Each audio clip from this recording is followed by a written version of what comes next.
Si c'est Mayotte, quand tu regardes le paysage, tu te dis pas vraiment qu'on est en France.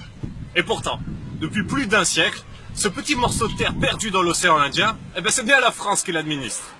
En 2011, l'île est même devenue le 101e département français. Et pour les Mahorais, c'est bien plus qu'un changement administratif. Car contrairement aux autres îles de l'archipel des Comores qui ont toujours opté pour l'indépendance, Mayotte s'est toujours battue pour être indépendante de l'État comorien. Et dans ce long combat pour rester français, les Mahorais ont joué un rôle primordial. Dans les années 60, des commandos de femmes appelées les chatouilleuses ont opté pour un modèle de lutte inédit.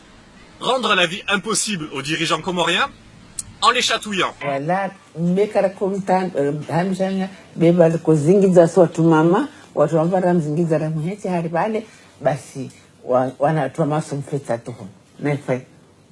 bref, tout ça pour te dire qu'ici, les Mahorais rigolent pas du tout avec ce sujet. Depuis 1974, la population a voté à 4 reprises en faveur de la France. Donc, pour les habitants de Mayotte, le débat est clos. Et pourtant, depuis le premier référendum sur l'indépendance de l'archipel, le gouvernement comorien a toujours revendiqué sa souveraineté sur Mayotte. Ce principe est même inscrit dans sa constitution. Et il n'est pas le seul à être de cet avis. Lorsque les Mahorais votent à plus de 95% en faveur de la départementalisation, les 22 pays membres de la Ligue arabe rejettent ce vote en indiquant que l'île de Mayotte est un territoire arabe occupé et que toutes les mesures prises par l'état d'occupation sont nulles et non avenues. Bon, on pourrait croire que ces petites punchlines diplomatiques, ça génère pas trop de conséquences dans la vie des gens. Et pourtant, il y a quelques semaines, les Mahorais et les Mahoraises sont une nouvelle fois redescendus dans la rue pour des problématiques vieilles de plus d'un siècle, avec au centre de leur inquiétude la crainte d'être gouvernés par l'État comorien. J'ai vu mes parents qui se sont battus pour que Mayotte reste française. Je pense qu'aujourd'hui, on ne devrait pas être là. Je dis à la France, aujourd'hui, on ne devrait pas venir ici pour réclamer encore pour la énième fois que Mayotte veut rester française. Mayotte n'a jamais voulu être comorien. Mayotte a envie d'avancer vers la France. Et Mayotte n'a jamais soutenu l'idée de Comores. On a toujours voulu être libre et on sait que la politique comorienne ne nous permettra pas justement d'avoir cette liberté-là.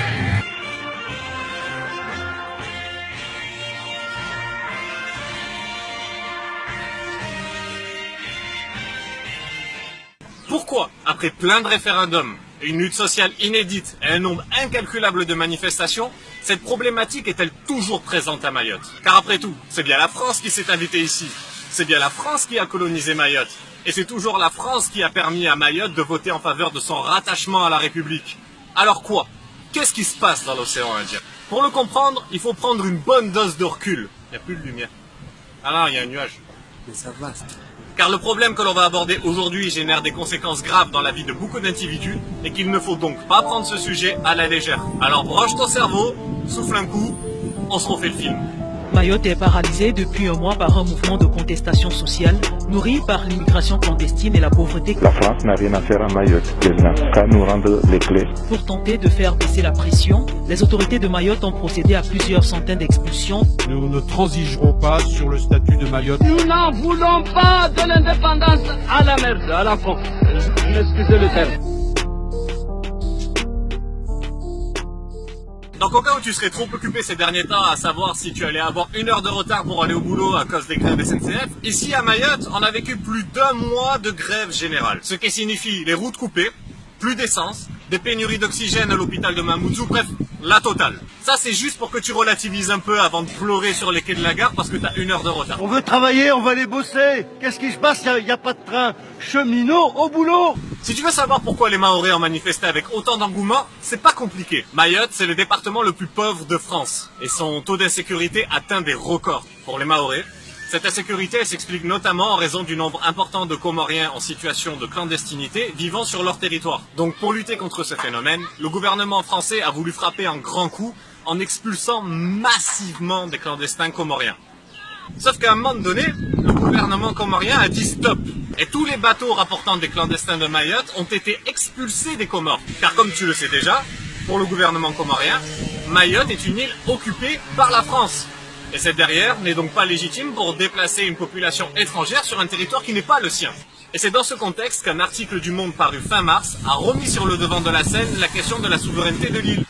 En gros, le journal rapporte une note confidentielle tenue à l'Élysée sur l'avenir de Mayotte. Parmi les propositions sur la table, il y a la création d'une communauté de l'archipel des Comores, qui induit une gestion partagée de l'île entre la France et le gouvernement comorien. Et c'est ainsi que plus de 2000 Mahorais ont manifesté dans la rue ces dernières semaines, pour des raisons que tu connais déjà.